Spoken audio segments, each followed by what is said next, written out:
Hello, everyone, and welcome back to the Showing Up to Your Life podcast and YouTube channel. My name is Art Burns, as it always is, and as I always am, I'm excited to be here to talk to you today. I have some great stuff to share. Yesterday, I went over some housekeeping stuff, and I just want to remind you all that I do have this amazing course that's going to be starting in a couple of weeks. Actually, looking like about 2.5 weeks, so probably 2 weeks from this coming Sunday. It's going to be a 12-week course, and it's really going to be centered around the sort of the challenge that we can sometimes face, especially in the emotion of anger. You know, as I've told you a couple of times here, I'm going to share a bunch of more stories in the next few days here, or over the course of the next couple of weeks, I should say, about my own struggles with anger and struggles they've been real deep and difficult struggles. And so, yeah, I hope to share some stories that may resonate with some people, or, you know, again, maybe if it's not even you, but maybe your spouse or a good friend or a brother or a sister, cousin, whoever, you know, maybe somebody in your life you see is just struggling all the time with anger issues. You know, they become enraged very easily. They feel very short-tempered. They feel very anxious all the time. They act that way. You know, maybe there are some outbursts. Maybe there are some difficult times that have been going on. And if any of these are true for you or for someone that you know, I really encourage you to get in touch with me, okay? Because you don't have to live like this, okay? I promise you. It seems as though there's no other way to do it, right? It seems like this is just the way life is supposed to be, but it's not. And it doesn't have to be that way. Okay, it really doesn't. And it's, you know, the suffering that comes with especially an emotion like anger, you know, it really does cause physical as well as emotional and mental suffering. And it's, you know, again, it's just not necessary. You know, I mean, the emotion of anger is necessary, and it is necessary for us to have the capacity and the understanding and the ability to express ourselves in the midst of our anger. That's all very, very important, very, very valuable.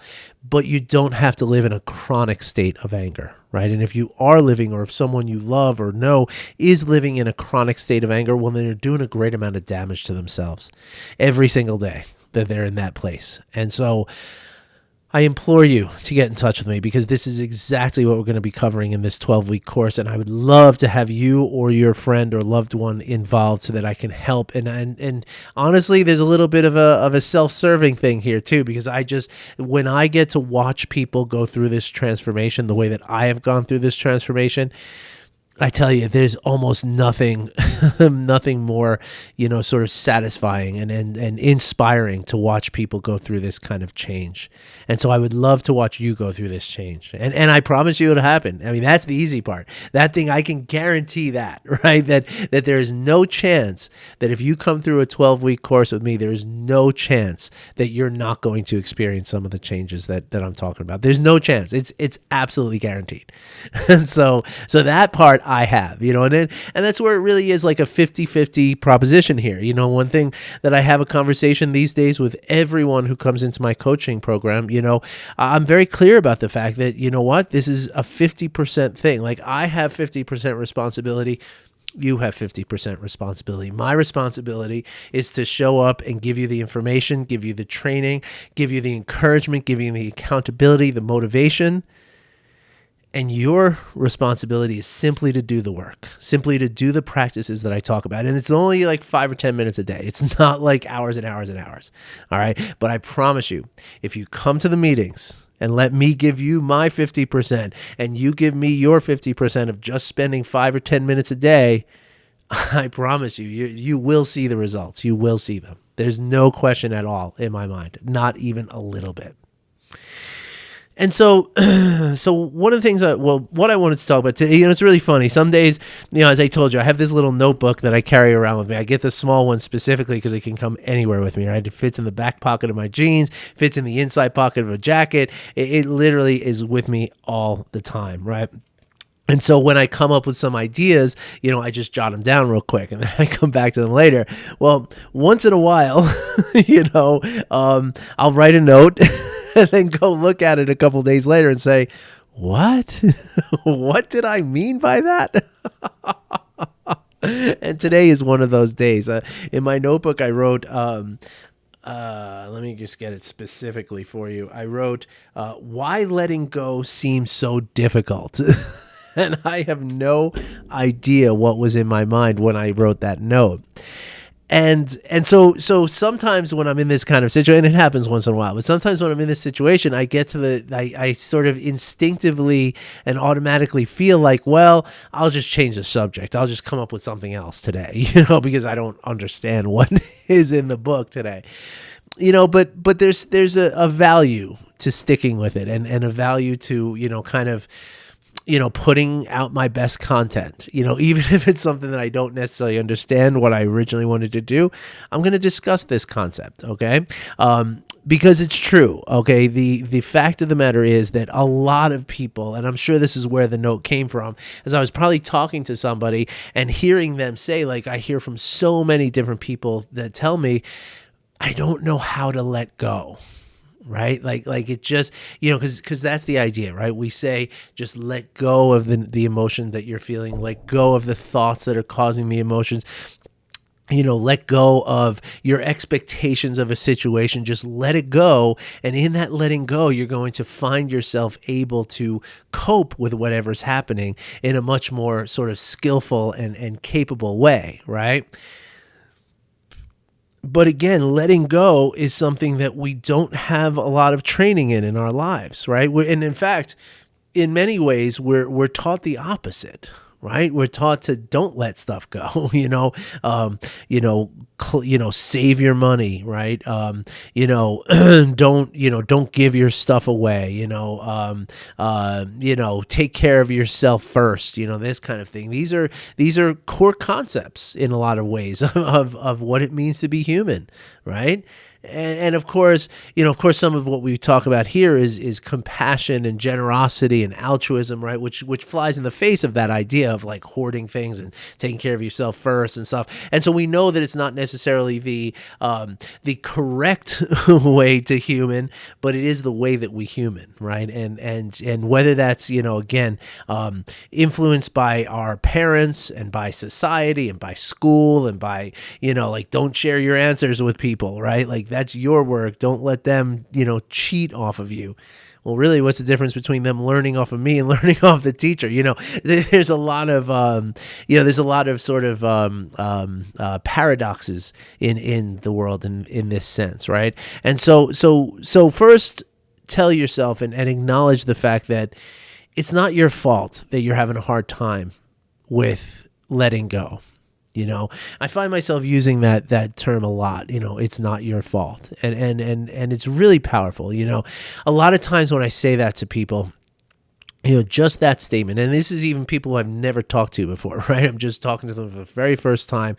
They tell me about some struggles that they're having and difficulties, and the effects of the difficulties on their life, and as they see things in their life, not going well, and it's because of the difficulties they're having and this kind of stuff, and it's easy to see all that and feel the responsibility for it, right?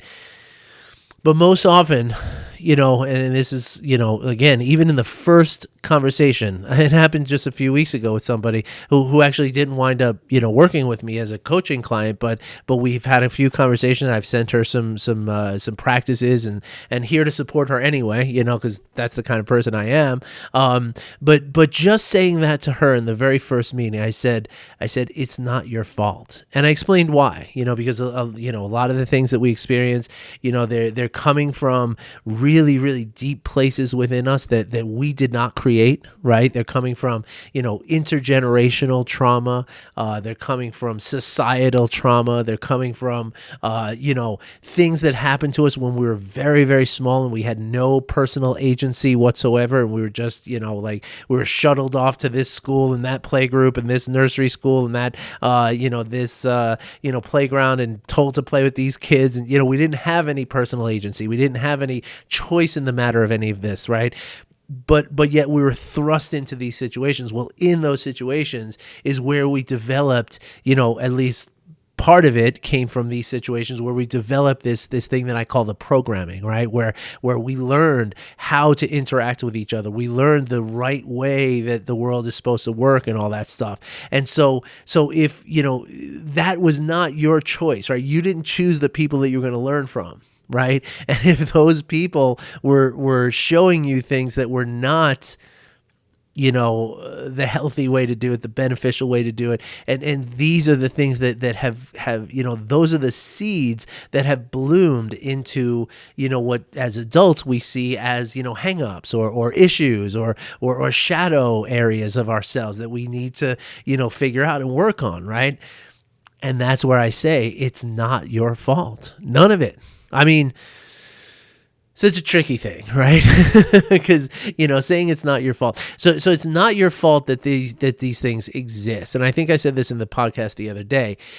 What you do with that knowledge from here forward, right? Now that is under your control. And if you decide not to address some of the issues and not to explore your shadow and not to bring the shadow into the light and bring the unconscious into the conscious and to work on yourself, if that's a choice that you make, well, then that is on you. And it's okay. I mean, it doesn't, it's okay if you want to not work on yourself, but then, don't expect to be free from the issues that are making you struggle and suffer, right? So that's kind of how that goes, right? So we do have a choice, and we do have an agency in which we can purposefully and intentionally, repair some of these things, right? But the source of them is not your fault. And letting go and acceptance, which is just the other side of the same coin, right? Acceptance and letting go are very much the same action, just sort of, one's passive and one's active, maybe you could say, right? But really what it is you're accepting the things that you want to avoid, right? And you're letting go of the things that you're clinging to, right? So it's the opposite, but it's the same kind of thing, right? But that concept of letting go and accepting, it's not your fault that you find it difficult to do it. It's not your fault that you don't understand the concept. Right. And that's a lot of times what happens is, I make all these videos and the podcast and I talk about this stuff all the time. And I do this in my coaching meetings. And, I just appeared on a global summit with someone, so I talk about this stuff all the time. Right. And I think sometimes people hear me say things like, just let it go, just accept it. And they're like, I can't. I don't know how. How do you do it? Why? Why is it so hard? So let's first talk about why it feels so hard. Number one, there's a couple of different ways in which I can kind of address that, right? The first way would be the most sort of simple and basic kind of concept, right? Which is true in a lot of areas of this work that we talk about here, right? Which is to say that the mind and the body, right, the physical brain and the physical nervous system and the awareness and the processing of all of this that we call the mind, it all craves the familiar. And it craves the familiar on a level that is so deep that it's almost impossible to even it's almost impossible to even figure out, right? Because that's not true. It's very easy to figure out, but it's just so deep that it's like it's ingrained in us, right? And what I mean by that is, so the first way that we can look at this again is so simple that the body and the mind and the brain and everything that is our organism, physically and spiritually, right? The reason it craves the familiar is very, very simple, right? So the brain, right? The human brain is one of the most complex machines that's ever been created, right? Out of all the animals, out of all the insects, out of all the creatures that we've ever known of that have walked this earth, right? The human brain is like not just a little bit different, but like so much more developed and so much more complex that it's staggering, right? The human brain is made up of, let me see if I can get my my figure is correct, and I don't think I'm going to, but I believe it's something like 300 billion neurons that make up your brain, right? That's how many individual cells make up your brain. And each one of those neurons has 10,000 potential connection points to other neurons, right? So the math on that is 300 billion with a B times 10,000.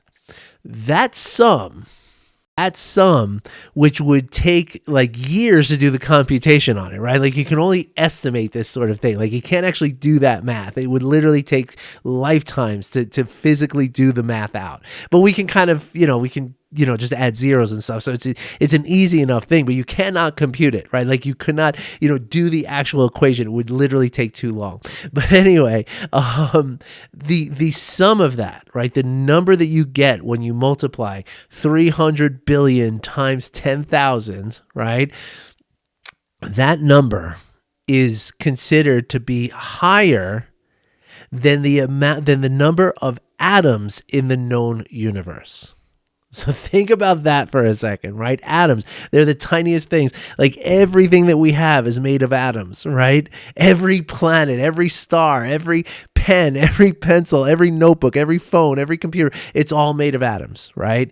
And yet in all of this huge universe full of atoms, the potential connections within our brains are bigger than that. Okay, so that just gives you an idea of how complex this thing is, right? Now, that doesn't mean that that's the amount of connections that your brain does make. Okay, let's be careful with that. Like, I don't want anybody, send me nasty emails telling me that I'm misleading anybody. It's just kind of a way to just sort of frame the immensity of the number, right? But your brains don't make 10,000 connections of each neuron. The actual number of connections is far, far smaller, but the potential, right? The permutating potential of it is really that big. So anyway, the reason I bring that up is because even though the brain is this like super complex thing and as complex and as complicated as it could possibly be, right? There's really just one thing that your brain is concerned about. One thing. And that one thing is keeping you alive, right? Because you got to remember that the brain is inside this skull, right? The brain doesn't see things. The brain doesn't hear things. The brain doesn't, taste things, smell things, or touch things. It only processes information that we're getting through these sensory organs, right? But but by the time it gets to the brain, it's no more than like an electrical impulse, right? It's not like the brain doesn't know what a rose smells like, right? It only knows what a rose smells like, right? And so I say this because at the end of the day, right, all the brain wants is to make sure that the organism stays alive so that the brain stays alive, right? It's that simple, right? And so when we say that the brain craves the familiar, right? What we're really saying is that the brain knows one thing about every single thing that you've ever gone through. From the very second you took your first breath till this very moment, your brain knows one thing for sure, is that everything you've experienced up till this point, even though sometimes were really scary, sometimes were really painful, sometimes were really devastating, but everything that's happened up until now, you have survived, right? So think about that, right? So all of the heartache, all of the pain, all of the hunger, all of the colds and the broken bones and everything that's happened to you, right? You're still alive. So when the brain sees you trying to do something new, the brain says, no, we're not doing that because I don't know that I'm going to survive this. So I'm going to put up as much resistance as I possibly can.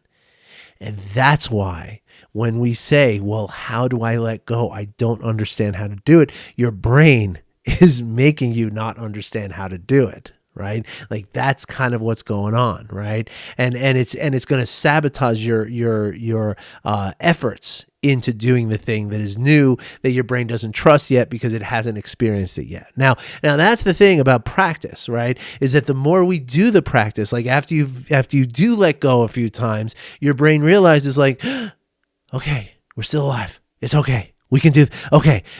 Now I'm cool with it. So now you want to let go? Okay, I'm going to show you how to let go now. Right. So it's really about kind of coaxing the brain into, giving us this power to be able to do the things that we're looking to do. And that's true of meditation. That's true of, even like learning how to ride a bike or learning how to play a new musical instrument or learning how to speak a new language. Right. All of these things, it's the same thing. The first couple of weeks are really difficult. You find yourself, resisting and oh, there's plenty of other things I can do. And I'd rather, go out and have ice cream instead of going to the gym, like that kind of stuff. That's the same action. That's the same thing that your brain is doing and saying, we don't really want to do that because I don't know that we're going to survive that. Right. But again, you get through those first couple of weeks, and then all of a sudden you're in the flow and now you're feeling like I can do this. I'm good at this. I'm really enjoying this. That's your brain engaging in the process and saying, okay, I'm going to stop trying to distract you from all this because I see how it's beneficial to you and I see how much you really want this. So now I'm going to give you extra energy. I'm going to give you extra resources to actually do this thing better. Right? And so letting go and accepting are no different from that. But here's the problem with letting go and accepting, right? And specifically with letting go, it's kind of like I said the other day when I mentioned that, like if there's something going on that we know we can't do anything about, right? We worry because it feels like we're doing something, right? It feels productive. Well, clinging to something has a similar feeling, right? It feels like I'm actually doing something. Right. And the same thing with avoiding, right? I can always say, no. I don't want that to happen. I got to avoid this. It feels like we're doing something beneficial, right? It feels like we're doing something productive for ourselves. And so that's why it's really hard to do the opposite, right? Because letting go is, it's exactly what it sounds like, right? It's releasing, it's allowing something to just be. And that is not what your brain wants, right? Your brain wants to control things. Your brain wants to set parameters. Your brain wants to, create a safe space for you. And here you are doing all this stuff. What do you mean letting go? How are we going to let you crazy? We can't let go. What's going to happen to us when we let go? Right? And so it has to be something that has to be practiced. Right? And the best way to practice anything is to start very small, very simple, very slow. Right? If you're, even the most amazing guitarist out there, you pick your favorite rock and roll guitarist, right? And we all have our favorites, right? Mine, Jerry Garcia, no question about it, right? And Jerry Garcia can play, when he was alive, he could play, the guitar like so fast and so many little notes. And it's, like many other musicians have remarked upon that like, even at 100 beats per second, he was fitting in all these notes. And that's what made him the guitarist that he is, But the thing of it is, right, that even Jerry Garcia, who is playing, more, and it comes from like his bluegrass music is all about like thousands and thousands and thousands of notes, right? It's all like lots and lots of little tiny eighth notes and 16th notes, as opposed to 1, 2, 3, 4, right? In quarter notes would be 1 and 2 and quarter notes are 1, 2, 3, 4. Eighth notes are 1 and 2 and 3 and 4. 16ths, keep dividing and dividing and dividing, right? And so even though he could play when he was 50 some odd years old, he could play with this speed and this intricacy. When he first picked up the guitar for the first time, I'm telling you, I wasn't there with him. And I don't know, I never read this, but I'm telling you right now, he could not do anything more than, it didn't sound right. I got to push a little harder. everyone goes through the same thing, right? And so what you do is you learn a basic chord, right? Where your four fingers are doing certain thing and you just do that and you hit the strings. And then you do a different chord and you hit the strings. And you go back to that first one, hit the strings. Go back to the second one, hit the strings. Go back to the first, hit the strings. And that's how you start to play music. That's the only way to start to play music, right?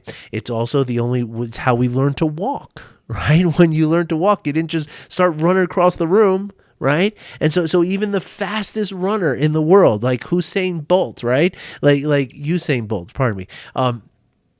There was a time in Usain Bolt's life where he was hanging on to the side of a chair and wobbling and couldn't even keep his balance and take one or two steps and then fell down on his butt. And now he's the fastest human being on earth, right? And so, it's a great sort of proverb, or I don't know what you would call it, but a saying, a quote, says that even 1,000-mile journey begins with one step.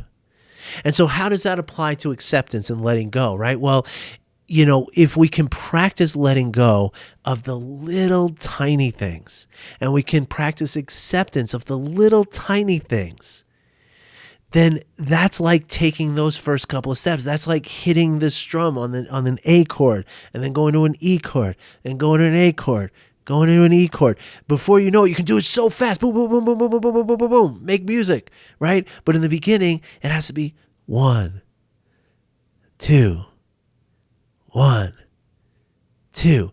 So the same thing can happen with acceptance and with letting go, right? So when you go and it can be in like informally out in our lives, and then I'm going to tell you how to do it with meditation, right? And the meditation, that's the simplest thing, right? But like even out in your life, like try to start just practicing, like, when you go to the grocery store and they don't have your brand of milk, right? Or bread or whatever, just cultivate acceptance with that, right? It's something that a loaf of bread is going to last you, 4 or 5 days, and then you're going to get another one. So in 4 or 5 days, you'll get the bread that you want.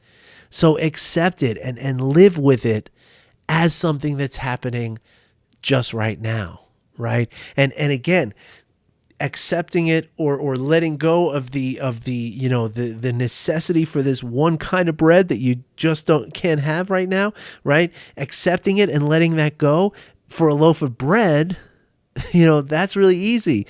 But then later on, when somebody, insults you, or somebody does something that is hurtful towards you, well, because you've been practicing with the bread and the cookies and the coffee and the traffic jams and the music that's on the radio and all these little tiny things that you've worked on in accepting and letting go, well, now when somebody comes and hurts you, now you have the skill, the ability to let it go and to accept it, right? But even better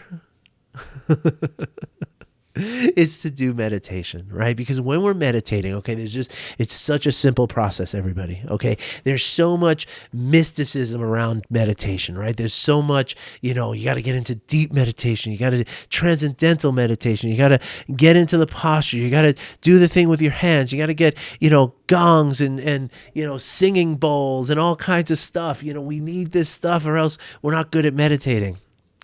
It's all constructed, right? Meditation is nothing more complicated than just paying attention to something, right? That's all meditation is. And you can meditate on a sound. You can meditate on a candle. You can meditate on your breath, right? And so in the beginning, the easiest way to get into, the most simple way to get into meditation is using the breath, right? Because the breath is something we all have with us. It's always with us all the time, right? It's always going on, and it's always present. Right? I often used to say this: if I give you a jar with a lid on it, I'll give you $1 million to go get me the breath you're going to take in 5 minutes. There's no way you could do it. I would win that bet every single time, right? So your breath is always present, right? And so the idea then is that, okay, so I'm sorry, not the idea, but the practice of meditation is to simply pay attention to the breath, right? Just paying attention to the in-breath, paying attention to the out-breath, paying attention to the little spaces in between. 10 seconds goes by, 30 seconds goes by, 40 seconds goes by, you're locked in, and then all of a sudden at like 56 seconds, you start thinking, oh, what am I going to have for dinner tonight? And then did I buy bread? I didn't buy bread at the supermarket the other day. I'm going to have to go get bread. I'm going to have to, I got to go, spend time at the grocery store. I don't want to go to the grocery store. Why is grocery? I should sign up for that Postmates thing where they deliver the Oh, but then who's picking out my groceries? Are they going to get what about an apple if it's bruised? Can I take it back to the store? I wonder how that works. I got to go online and check that out. That's how the mind starts going out of, that's how we start wandering, right? And so in the moment when you're meditating and you recognize that you're no longer just paying attention to your breath, but you're thinking about Postmates and credit cards and return policies and groceries and who's picking out the broccoli and all that. When you realize that you're thinking about all of that stuff, now all we're doing is we're returning our attention back to our breath. That's the active thing that we're doing. But passively, what we're doing is we're letting go of those thoughts, right? When we realize we're lost in all those thoughts and we bring ourselves back to the breath, what we're doing is we're releasing our grasp on those thoughts. And if we do that every day, then letting go becomes something that is actually part of our it's something we're practicing all the time. My colleague and buddy Adam Asdell, who I work with on another podcast that I've told you all about, he very beautifully in some of his guided meditations, he talks about specifically, right? He talks about the in-breath is returning to the breath, and then the out-breath is letting go, right? So even, you can even look at it that way, that just by, I'm letting go, I'm releasing. And once we learn how to let go, right? Like once that becomes a skill that we have, it's going to lead to something really important, right? Which is not the bread at the grocery store, right? But really the most important thing, which is forgiveness. All right? Because letting go and forgiveness are the same thing. It's the same thing. My coach talks about it. She says that forgiving is forgiving. It's not for keeping. It's giving it away. And that's what forgiveness really is. It's not carrying that burden anymore. It has nothing to do with the other person. It has everything to do with you. And it is all about letting go. And so by practicing letting go of the thoughts and practicing of letting go of the loaf of bread, what we're doing really is we're facilitating the ability to forgive ourselves and others. And when we can forgive ourselves and others, that's how we can transform our anger into something really beneficial and useful. And that, my friends, is going in the book as tomorrow's episode topic. It's actually already in there. That was just a deft segue there. I didn't include the forgiveness part of it, so I'm going to just write that one word here. And so you're watching this happen right in front of your eyes here. Forgiveness. All right. So, folks, thank you so much for joining me today. I hope you enjoyed this episode. I hope you found it helpful and useful and perhaps inspiring. Please let me know if there's anything else I can help you with. If you would like me to cover something specific, if you want me to go a little further on something, I'm here for you. Okay. I would love recommendations. The little black book, sometimes it's hard to fill up. So if you're giving me things, I can just jot it down, much easier for me. So that's fine for me. Also, again, I got this course coming up in a couple of weeks. I've already had somebody reach out to me yesterday. I love it. I'm so excited. But again, not to be like the FOMO guy, because that's not my style at all. But I don't want you to miss out just because it filled up so quick. And so I still have yet to make the announcement to the general public. So if there's anybody here in the tribe who wants to, get, kind of reserve a spot, or just ask questions about what the program's going to be and maybe introduce someone else if you want to, There's a great way to do that. I'm going to leave a link in the description. That's for my calendar. You click it, you book a time, you get on a free phone call with me, and we can figure all of it out. All right. Thanks so much, everybody. I'll be back in tomorrow. Take care.